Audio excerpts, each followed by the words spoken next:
Today we dive into the top 2 Washington quarter dollar coins that every collector talks about. These coins carry history, rarity, and serious value. If you think quarters are just spare change, you need to see this. Watch till the end to know why these two stand above the rest, and how much they can actually be worth. The Washington quarter has been around since the early 1930s, but the 1983 version has a bit of an unexpected twist in its history.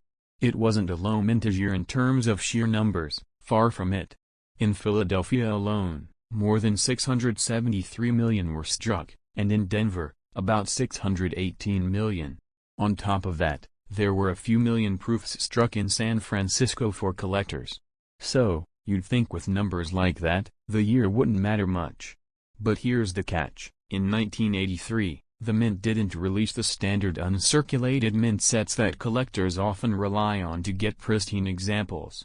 That meant the vast majority of 1983 quarters went straight into circulation, clinking around in cash registers and pockets from day one. Why does that matter? Because over the decades, coins in circulation get banged up. They pick up scratches, lose their luster, and get worn down.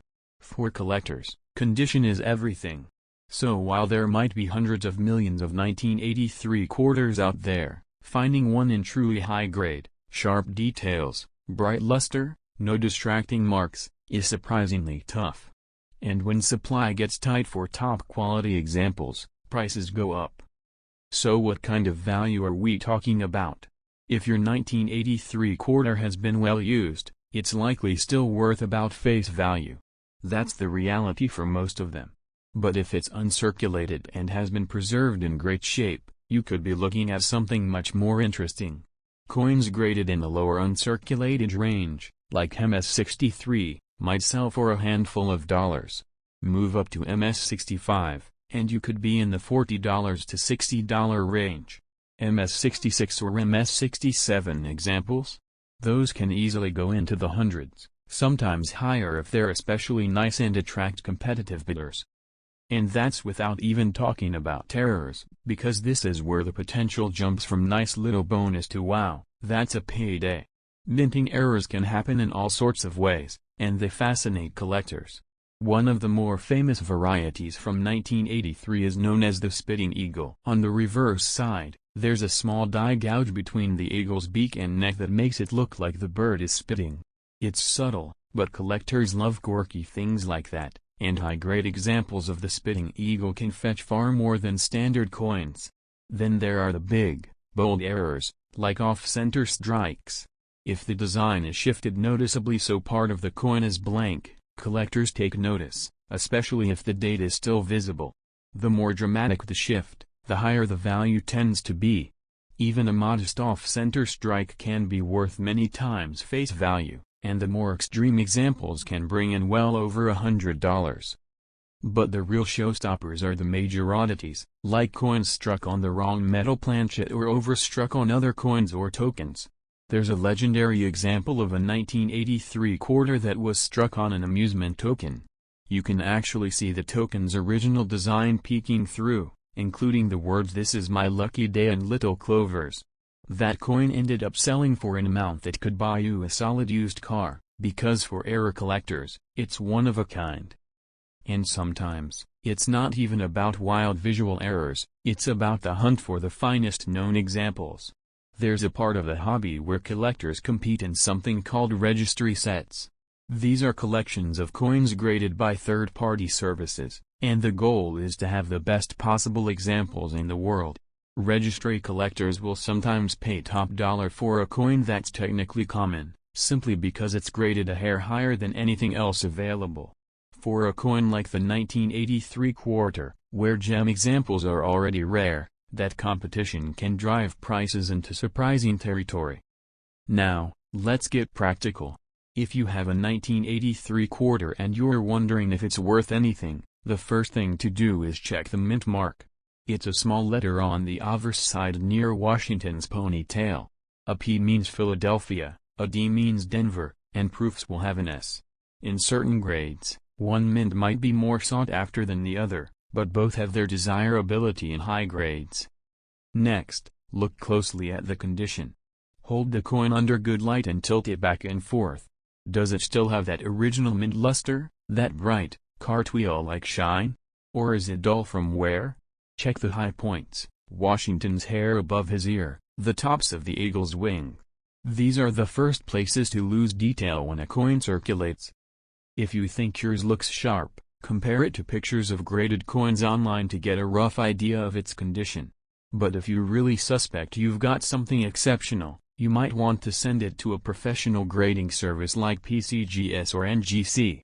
They'll assign it an official grade and seal it in a protective holder, which adds credibility and often boosts the selling price.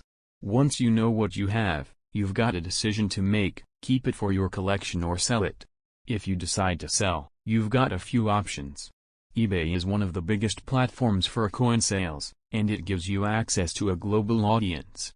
Just remember to search for sold listings, not just active ones, to get a realistic idea of what your coin might bring.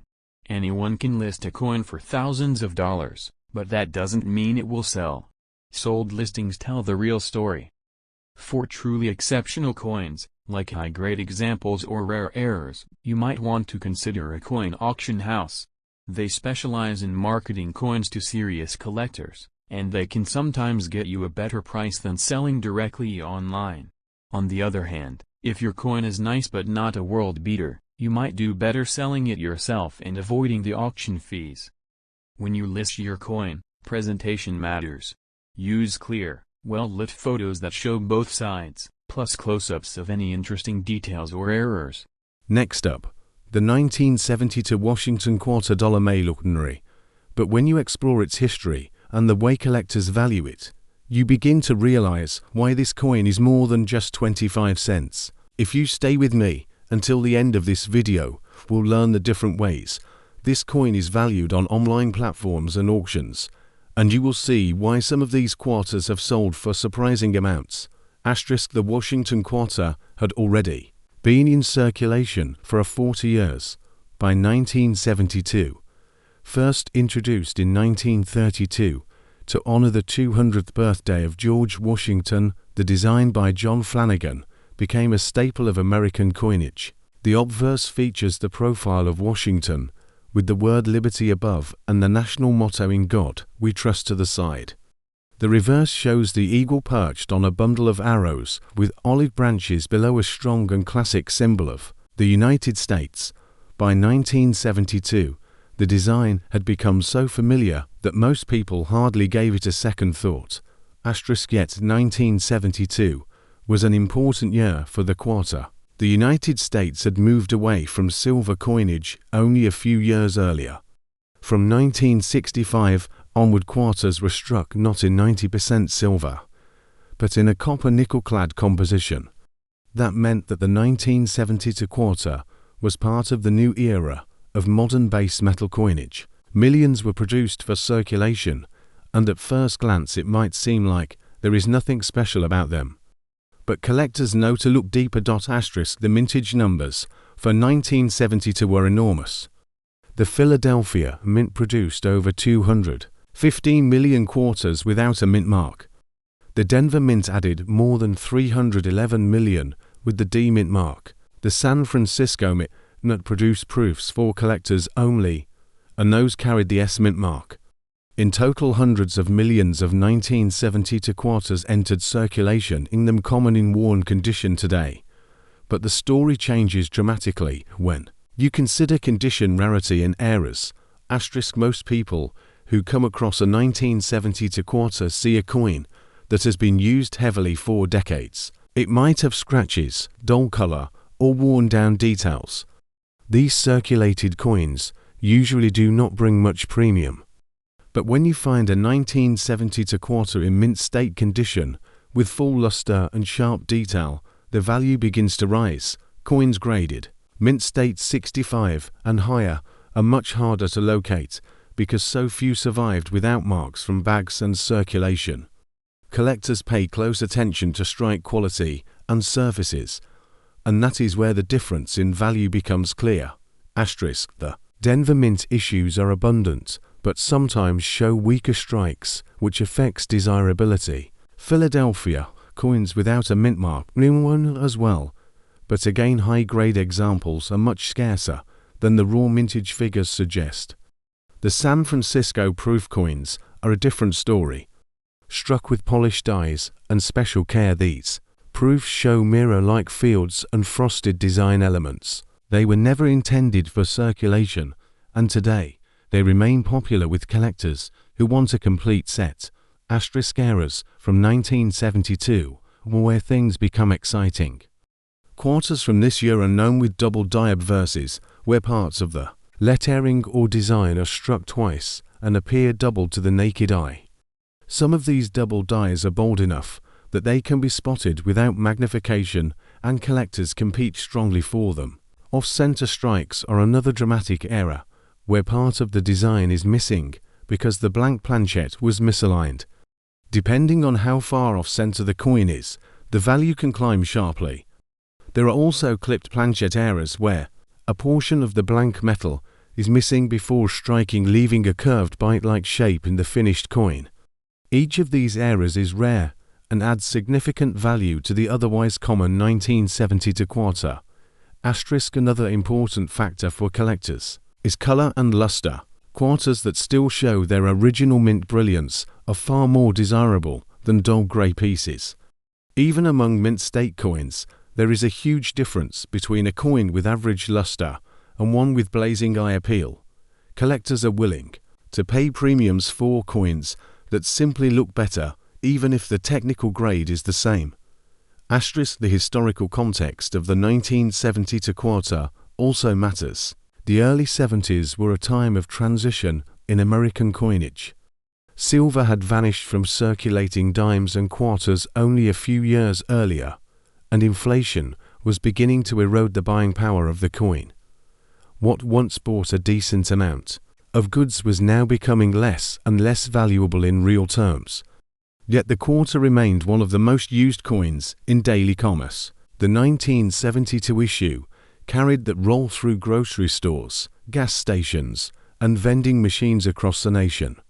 Holding one today is like holding a piece of everyday life from the early 70s. We come to the part that every collector wants to know. How much is a 1970 Washington quarter worth today? The answer depends on condition and variety. Circulated examples from Philadelphia or Denver are usually worth only their face value or slightly above. Mint state coins, however, can bring premiums, with higher grade examples selling for several dollars each and top graded coins bringing more. Proof coins from San Francisco typically sell for a few dollars, but pristine deep cameo proofs can fetch much higher prices.